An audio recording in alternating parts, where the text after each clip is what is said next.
That's a bloody good idea, sir. I can see why you own an Aston Martin.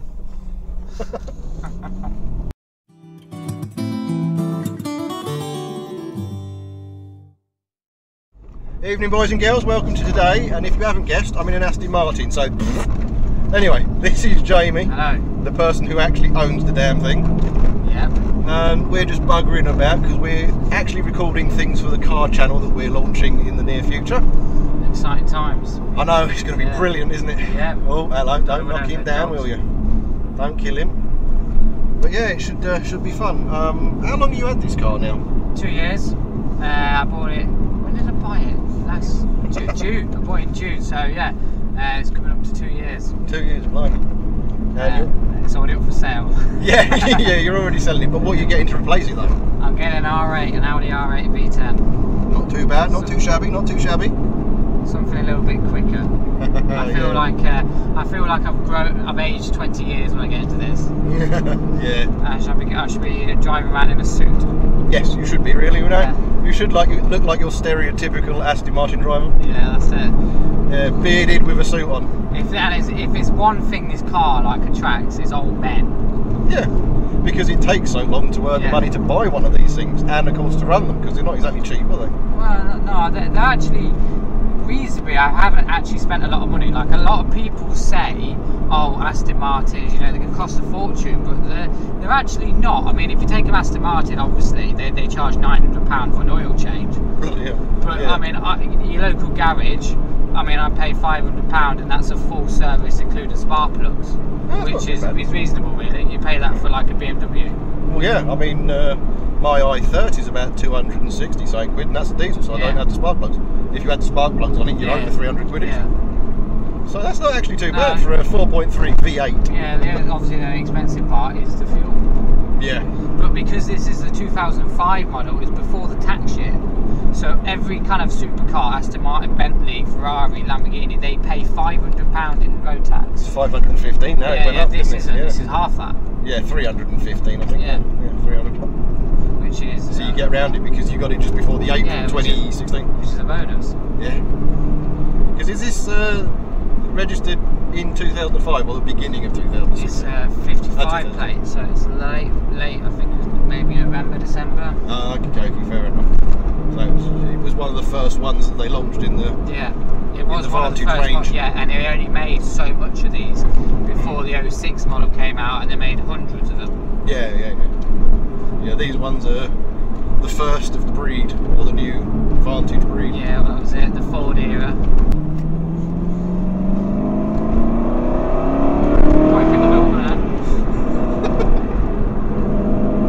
Yeah, it does shift. Because this wasn't chipped up, was it? This wasn't the 300. No, this wasn't the 400. This is the 380. Yeah, when they made this, a lot of people, journalists, said it was underpowered. Yeah. So they made this as a 4.3. Then they brought out a 4.7 litre. Yeah. Which had more power. Yeah. But this was before that. This was just it was a 4.3. Fair enough. But for me, drives absolutely fine. I can't fault it. Cool. I mean, it's everything you ever want, really. I always say, if you're going to spend the money on a like a nice, expensive car, it's got to make you feel special when you get into it. Yeah. You know, you want your money's worth, sort of thing. And yeah, it's got to be the right car. It's got. If you're going to spend all that money, I mean, these are what, 25, 30 grand now, aren't they? Yeah, it's a hell of a lot of car for your money. Yeah. For what you get. Yeah. I mean, like when you still got it, it's one of the first cars as well to have the daytime running lights. You know, daytime running lights in 2005. Yeah. You know, little things like that as well. And one thing that does annoy me, the radio is that old in this, right? You know, when like your phone goes off, you can hear the Oh right. Oh yeah.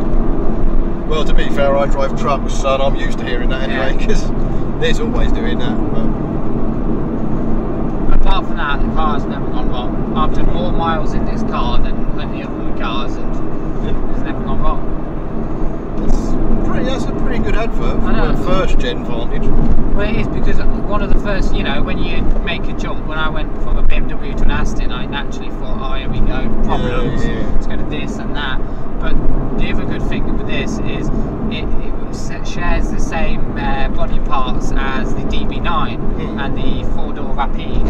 Okay. So everything's interchangeable. The dashboard's the same. So I had a brake light go, but guess what? It's not a bolt. You have to replace the whole unit.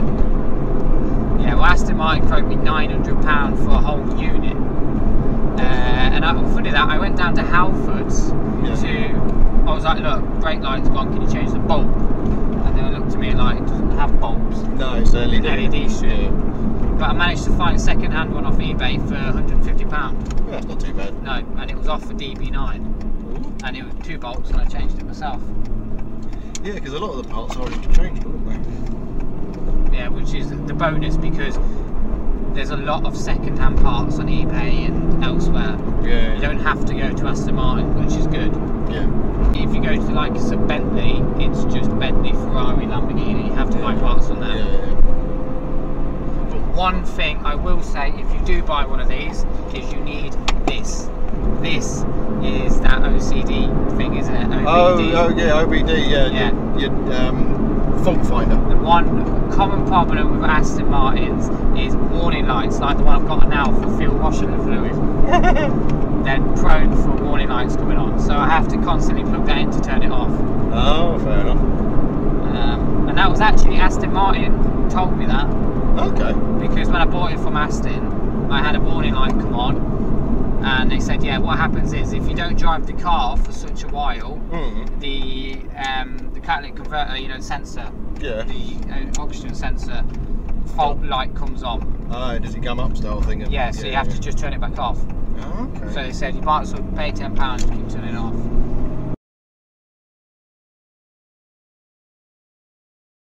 So what's a 500 quid car that you drive around in that? No, it's it's somewhere else. Well, you're selling this, so it doesn't matter. Get me out before I cause any more trouble. Bloody hell, bloody hell, bloody hell. But, yeah. I'm out. Lovely jubbly, well done. I'm going to turn your temp down a little bit because it's getting bloody hot in here. This doesn't overheat, does it?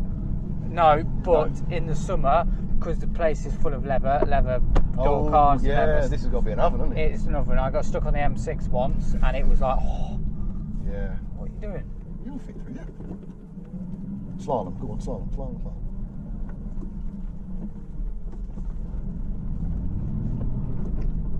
They're all right, those Sangyong things. Oh yeah. They're pretty good. They're really cheap, and they're. Whoa! He wasn't expecting an Aston to come around the corner, did he? Yeah, a Porsche driver and an Aston driver head on. Yeah. That would have just been brilliant for YouTube. I mean, come on. Imagine the argument out of that one. Oh mate. You at my Porsche, you at the Aston. Yeah, I got it on video. You were on the wrong side of the lake, recording, mate. Yeah, it's still recording. Everything's recording. You'd have had the perfect insurance fucking video. Literally cut that corner. Yeah, you can clearly see you did. Ah well, never mind. But so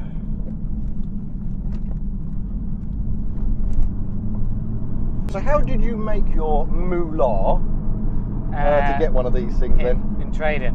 In trading, yeah. Because you do binary, didn't you? Yeah, I took the same approach as you. Used to be a delivery driver. Yeah. And then I got involved in the stock market. Yeah. Because I've seen a lot of these like 20-year-old kids driving around in cars. You're like, well, what are they doing to do that? Yeah. And then I learned, and then from there I set up a company. Yep. Teaching people, and then it grew, and now, Yeah. Now you're making your money. Oh, he's letting you go. There's an Audi driver letting you go. I know. Wow, that's a first. Have you got a defibrillator in this car? Yeah. He probably just wanted to hear your car drive away because he's so much better than his. Well, the reason why I started trading in the first place was to buy, because I'm a car nut when it comes to cars. Yeah. You know, and I've stayed true to that. Every bit of money I earn, I spend it on cars. Good boy. Well, yeah, I mean, it's a good thing to do, you know, the smile on your face when car parts arrive. Oh yeah, that's it. There you go, bloody hell. So when you get an Aston Martin, everyone lets you go? They do, apparently so. I've never. Well, that's what I said earlier, right? You get a lot of people that respect you. Like, I mean, for instance, the other day I was in Tesco's. Yeah. Filled up the car, went inside to shop to get some pot noodles. Yeah, yeah. And the Scooty bloke comes up to me and he's like, "Do you drive that Aston Martin?" And I went, "Yeah, what have I done?" Yeah. What did I do wrong? He's like, "No, it's nice, mate." And I was like, "Oh, thank you." Yeah. Well, that's the thing. I mean, when you get certain cars, it's the Bond car, isn't it? Really. I mean, I know this wasn't. That's what it is. It's that kind of Bond It's that thing. era where everyone knows that shape and model. Yeah, exactly. Yeah. You know the what is it? The first gen of these, although it's not technically the first gen because the Vantage name was used in the 50s as far as I'm aware. Yeah. But you know the one from '77. Yeah. The kind of the British muscle car. Yeah. You know how much they sell for now? A lot. Well, I saw one that was a barn find. Okay, needed some restoration work doing to it. It's 400 grand. Yeah. I know Aston Martin have a couple for sale for like 300-400 grand. It's ridiculous. I know, it's just insane. Obviously, the older ones are more. Even if they're knackered, they're more. And then they brought this out in 05. Yeah. And they made this for they made this up to like 2017, 18. Yeah, I know. It really did last the test of time, didn't it? And they didn't change it. Exactly the same interior. They did change a couple of things inside. Yeah, like the sat nav and the radio interface and stuff like that. The majority of it was the same. At least you've got the actual manual and not any flappy paddle stuff. Because I heard they're really crap on Yeah, they are. They're awful. Wrong. Completely wrong gearbox. The problem with Aston Martins is the electronics. That's what I've got that code reader. Yeah. They're awful, and the gearbox is terrible. Yeah. What do you say to people who say, "Oh, it's just a Jag"? Normally, I guess it's just a Ford. Yeah. Yeah. Because a lot of people are like, "Oh, it's just the XJ." Well, yes and no. I mean, the engine is somewhat significantly different. Yeah. Far more power in it for a start. Well, I was looking at a Jaguar XF, the new one. Yeah. And I looked at it and I thought, no, because to me it just looks like an Astonish. Do you know what I mean? It does look the same. Yeah. But I do actually like Jags. I'm a big fan of Jag. But yes, anyway, your binary stuff, because that's what you do on YouTube, isn't it? Yeah, my own YouTube channel, Own YouTube channel, doing exactly like you. Stuff. Yeah, I know, although my one's dull and boring, your one's actually... Well, mine's just literally trading. Like when I try and teach my friends or show my family, they don't have a clue. They think I'm talking waffles. But the people that understand it, they know. It makes sense, yeah. But that's the thing, I mean, one thing, obviously, I've talked with Simon on this channel, and everyone knows he does trading. And everyone's always asking, is Simon the one who does binary? And it's like, I know that you do. Yeah, everyone always says you can't make money in binary. Binary is that sort of gambling thing where, it's like you're taking a bet whether it's going to go up or down. Yeah. And that's where I started. Made some money from there, and then obviously from there, people are like, "Oh, what do you do? What do you do? How do you make your money? Blah blah blah." And then I tell them what I do, and then I realise, well, hang on here. If I'm teaching all these people, I might as well charge. Exactly. Yeah. And then I set up a company. Yeah. And the majority of my, advertisement is YouTube. Yeah. That's what I do. Yeah. For me, it would be like, I want to be a YouTuber. Yes. Well, that's ultimately what I want to do, but obviously with cars, and you're of the same mind as me, so it should work out quite well. Getting paid to sit there and talk about cars, yeah. Well, that's one of the other things. Once you get to a certain level, there's a lot of car manufacturers who what's our car like to live with for a year? Yeah. And a lot of car journalists, people with like 30 or 40,000 subscribers, they'll get, maybe it might be Mondeo or Focus or something, but you get it for a year, and every couple of months you say, right, and this is 2-month update, yada yada yada. And well, I have done something similar with this. I haven't posted it on YouTube, but like what it's like to actually own the running costs. Because people naturally just think, cool, you're 29-year-old, well, he must be earning a lot for an Aston Martin, but not really. Yeah. Apart from fuel, the insurance is only £400 a year. Yeah. Because boy racers just do not buy these sort of cars. They don't get smushed up. And most insurance companies know these cars will stay in garages and won't get driven much. Yeah. So it's £400 to fully comp, and tax is like, what was it? 315 for this, but 30 quid a year or something. Yeah. And then and that's it. And obviously fuel. But I always say it like this: it's not my everyday car. No. So when I do want to take it out. It's a bit like a driving experience. Yeah, you're going out and it's not the rust bucket that you use for work, it's the car you use for the weekend. Yeah, exactly. Which is a bonus because it's a weekend now.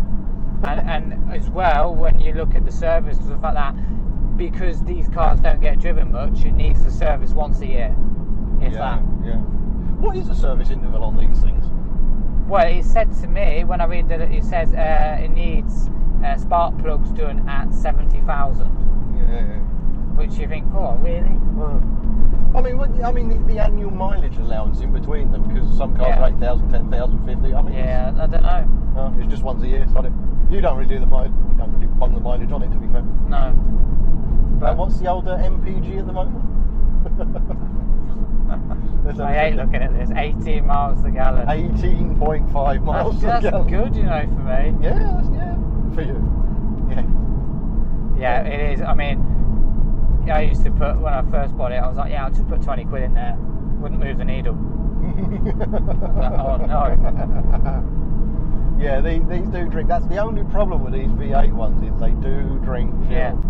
I have actually heard that if you put fuse, what is it, 20 or whatever back, your fuel economy goes up. The fuse 20 is here. There's the fuse. To take the baffles out the exhaust, the valve. Yeah, to open the valve fully and keep it open all the time. Yeah. If you put it back in, you get about 22 miles a gallon, I think, on an average run. I'd rather have it out, it sounds better. Oh yeah, definitely. Yeah, you hear the sound of this and then you hear the sound of the police. Yeah, pretty much. Home sweet home for you. Yeah, for 2 nights. Go down the Boozer, I think. It's literally there anyway. Yeah, I know. And you'd probably still get lost going home. Depends how much I drink, really. Yeah. But anyway, thanks for the ride in this, and thanks for watching, everybody. Thank you. Like, subscribe, share about, do whatever it is you usually do. Yeah. I'll see you in the next one, whenever that'll be. Catch you later, guys. Nice. Pulling off on a hill though. That's going in. I'm sorry, that's going in.